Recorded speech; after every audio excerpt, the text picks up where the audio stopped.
Halo Infinite had an exciting trailer, which I think is safe to say. It captured the essence of the franchise really well, and the artistic and cinematic direction of the trailer was on point. 343 announced that the art director at 343, Sparth, had brought the art style of the series 343 had been using since Halo 4 back to the drawing board and revised it to be way more like the Halo you remember. Going forward, the visuals will make sure to tap into the iconic moments of the series and pull inspiration from not just the community's feedback, but the artistic direction of Bungie's games that made the series so recognizable in the gaming landscape. But there is still a lot we don't know, and a less than stellar track record of releases naturally has people worried about 343's next game. I'm not saying that any of 343's games are objectively bad, though the MCC is pretty damn close. Thank you for finally fixing it. But it is safe to say that 343 has a track record of at least releasing consistently divisive games. I won't pretend to not know why some people are skeptical. We know very little about the gameplay, we know very little about the campaign, release window, goals as a title, etc., etc. We know very little about the game in general, other than its priorities are to be more like the Halos of old than the more divisive modern games, which I am excited about, but it's also a bit vague of a statement. Hype about the classic art style returning aside, I want to talk about what I'm expecting the game to be in more realistic terms, because naturally I have my own idea of what I wish the game was, but I'm also aware that 343 is not making this game specifically for me. I am one of millions of fans, and I can't exclusively be the targeted audience because I am but a person. Here's what I'm realistically expecting from Halo Infinite.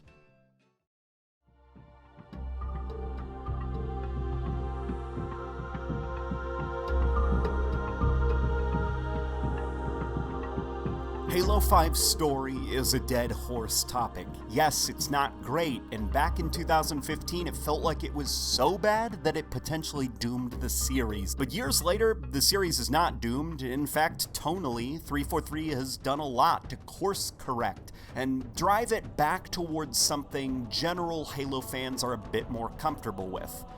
It's taking them a while, but slowly I'm starting to see a Halo universe that's a bit more familiar and reminds me a bit more of the series I fell in love with, starting with 2, after Halo 5 nearly pushed me away from the franchise for good. To go a bit further with that point, on the Reset Era forums, Frank O'Connor said this about the story: "It will continue the story from Halo 5 Guardians, but it will be built in a way that makes it a good place to start your first Halo adventure. It will take place after the events of Halo 5, but feel new to new players. Remember how Halo Combat Evolved woke you up in the middle of a war you had apparently been fighting?" This sounds like Infinite may act as a kind of rebranding or a soft reboot, in the same way the 2005 Doctor Who show was technically a continuation of the old show, but a new aesthetic, story presentation, and accessible style of delivery allowed new fans to jump on board without having to go through the series' history as to not be lost. Something also to note is how 343 has also been pushing the CE vibes strongly. The game will be on a ring, or at least the focus will be about a Halo ring. It will feature a time jump that, assumedly, will be used to give us a CE style of setting, as Frank O'Connor said. In fact, that's kind of a perfect way to soft reboot the series without throwing out years and years of story. Halo 5 brought the series damn close to collapsing in on itself narratively. How do you fix that? Slow way down and bring the series back to how it all began. That way, you can move forward with a clearer understanding of where the series began, what is the core of the series, and how the series would naturally progress going forward in a way that fans would be happy with. I unapologetically love Halo 4 and its take on the Halo universe, but I also love the more traditional Halo universe most gaming audiences loved. Seeing Halo move away from Halo 4's version of the Halo universe won't upset me because, as I said, I love both of them. If 343's goal is to pursue a more Bungie style of Halo game, then I am 100% on board. Not only is it going to be fun to see Halo return to a more familiar place, it's also going to be exciting to see other gamers not feel alienated by Halo anymore.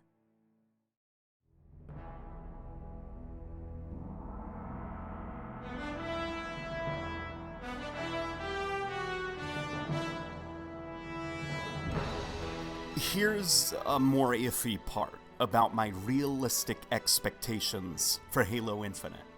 When Halo 5 came out, I loved its gameplay at first, but gradually over the course of the many years it's been out, I've grown to actually feel indifferent about the gameplay to outright hate it because of the negative consequences that the gameplay changes have had on the combat loop and sandbox that were not immediate at the time of release but have been slowly showing their ugly head as time goes on. I find Halo 5 to be an exhausting game to play.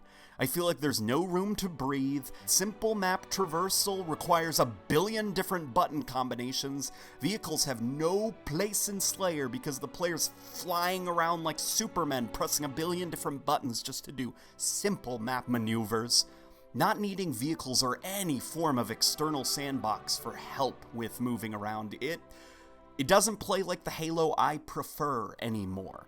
That being said, it doesn't play like the Halo I prefer. Other people really enjoy it. Gameplay aside, the game that Halo 5 is now, with all the content added post-release and the way that 343 is constantly rotating in new playlists and getting rid of old ones, it's a very solid package right now. It also helps that the game has a pretty damn extensive Forge mode and PC-style server browser that basically means going forward the community is making their own content and playlists. Halo 5 has a lot of reasons right now for people to continue playing, and I'm not ignorant as to why it's remaining on the Xbox Most Played Games charts, just under some of the more popular games, despite being a 3-year-old game that launched with basically no content. Gameplay-wise, it plays a lot more like modern shooters such as Call of Duty or Battlefield, which is probably good for hooking new gamers in, and when those new gamers are introduced to legacy elements of the series that are really awesome, such as Forge, the focus on vehicles, etc., it's easy for me to understand why people are staying with the game. I do, however, think that the enhanced mobility ultimately hurts Halo 5 in a lot of ways gamers just simply don't understand because they focus more on the immediate action and just liking the fact that it plays more like other shooters they like and not really thinking about the big picture and the combat flow of the Halo franchise in general. But for now, you know what? If they're enjoying it, I'm just gonna let them. If 343 feels that their current gameplay is working, then I'm expecting Halo Infinite to feature a more casualized spin on Halo 5's gameplay. I think that 343 internally understands that with Halo 5, there's way too much going on. You can't simply let the player do everything and expect everything to work out just fine.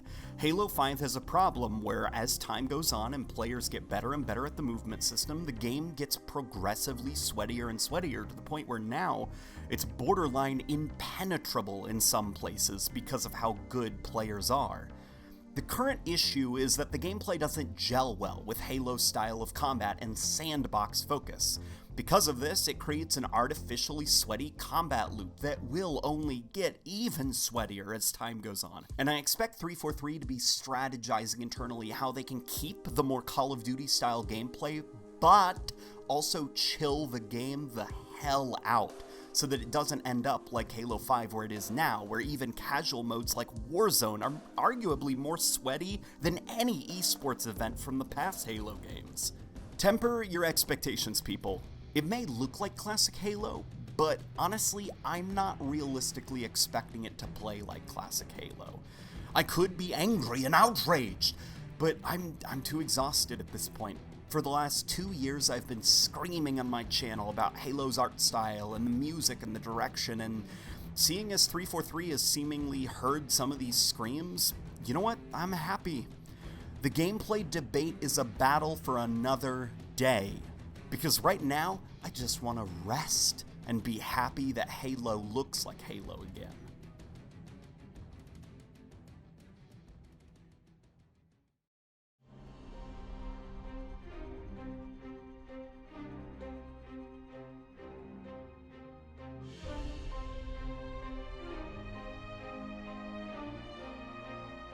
Halo 5 released at a weird time. It launched during the middle of the enhanced mobility craze, so its jetpacks and crazy gameplay seemed completely in line with what other shooters were doing at the time on the market. Destiny, however, released a year earlier, and despite its well-earned, iffy reception, it was a ridiculous success that kept gamers hooked for years. Most games die off after a year or two, but Destiny was still going strong, topping even new releases in active players. This was a new style of game that the AAA video game industry noticed, and now, 4 or 5 years later, around the time it takes to develop a video game, we are seeing a lot of shared world live service type games beginning to come out in response to Destiny's success. I'm expecting Halo Infinite to also have closely watched Destiny and taken notes on how it shook the gaming industry and kept players coming back time and time again. The focus on vast landscapes, wildlife, different lighting conditions, as well as the title itself, which is literally another word for endless, makes me believe that Halo Infinite will be 343's direct response to Destiny and the live service type games. I'm expecting Halo Infinite to be unlike any Halo game we've seen before in its model and design. Halo 5 took little tiny steps towards a live service model that felt more immediately reactionary, and they were stitched onto a traditional Halo-style game. But I'm expecting Infinite to be the first Halo game built from the ground up as a game that you will be coming back to over and over again over the course of years and sink hours, days, months of your life into in the same way that you would The Division, Anthem, Destiny, etc., etc. I can already hear, though, the comments of, "Keep Destiny as far away from my Halo as possible." Let me quickly clarify. I don't mean that Halo Infinite will be Destiny with a Halo skin, complete with the same weird manipulative BS from Bungie. I mean the spirit of a live service game, just hopefully with more respectful business practices. Which brings me to my next iffy point that I'm anxious about.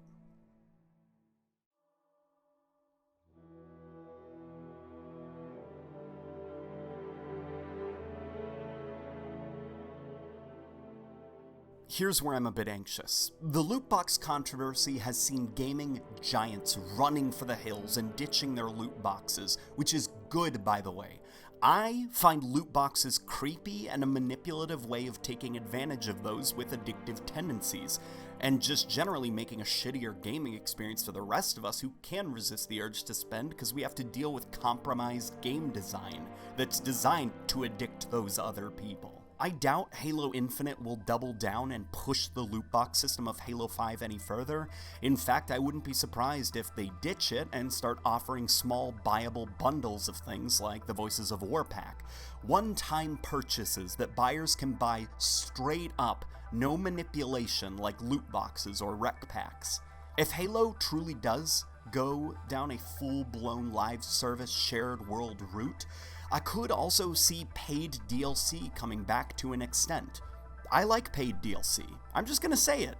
People pretend like it's this awful thing just because of a few bad actors that have abused the concept, but at its core, I like the idea of paid DLC. I like that I buy a game once with an uncompromised and fulfilling gameplay loop, campaign, unlock system, multiplayer, all this stuff that has no incentive to push me towards purchases because there's no loot boxes to buy. It's just purely made for my enjoyment. And I pay for it once. And if I'm having fun with this game and a map pack comes out with even more content, and I'm already enjoying the base game and I want even more of it, so I buy that map pack once and then it's mine forever. I like that. I like paid DLC when it's done well. I like it a lot more than buying a game that feels like it's made itself slightly too grindy in the hopes that it tests my patience and I eventually just pull a slot machine lever over and over and over again. 343, while being very responsive to the changing industry, sometimes to a fault, they're also more responsive to their community than people give them credit for. Some could argue that they overcorrect based on feedback. It's hard to say what they got from the rec system in terms of feedback. Initial response from the community was positive, while outside outlets were less positive. But with the 2017 loot box scare, scaring the industry into not using gambling like loot boxes, maybe 343 has noticed the stigma and internally course-corrected if they had indeed planned on using them again with Infinite. I have a lot of reasons to believe that they will be less manipulative and more player-friendly in their business model in Infinite, but I also have a lot of reasons to think maybe they're viewing Halo 5's loot boxes as fine, and maybe they can get Infinites just under the radar. I hope that my fears are wrong. A mixture of free content, one-time purchase cosmetics, and paid DLC would be my ideal outcome for how Infinite does its business. I'm sick and tired of cheap and manipulative ways of getting players to dump money into a game because of a compromised progression system that's disguising a glorified slot machine. A mixture of free content, one-time purchase cosmetics, and paid DLC or expansion packs would be my ideal outcome for how Infinite does its business model. And if the base game itself is enjoyable enough to where I feel like spending a little extra money to enhance my experience even further and buying it once, then yeah, I'll do it.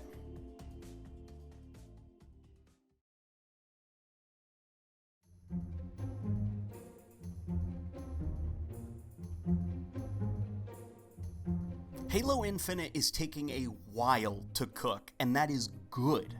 Well, yes, it sucks that it's been like 3 years and we still have no clue when the game is even coming out or how close it is to being finished. The fact 343 has seemingly slowed way down and is taking time to make the game, it's a good sign for me that they're taking so long. I want them to take as long as they need.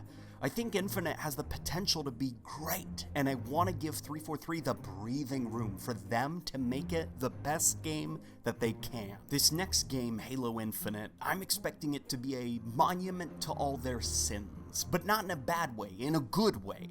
343 has had over half a decade of making mistakes and learning from those mistakes, and all of that is going to culminate in a game birthed from fan feedback and honing their craft personally as a studio.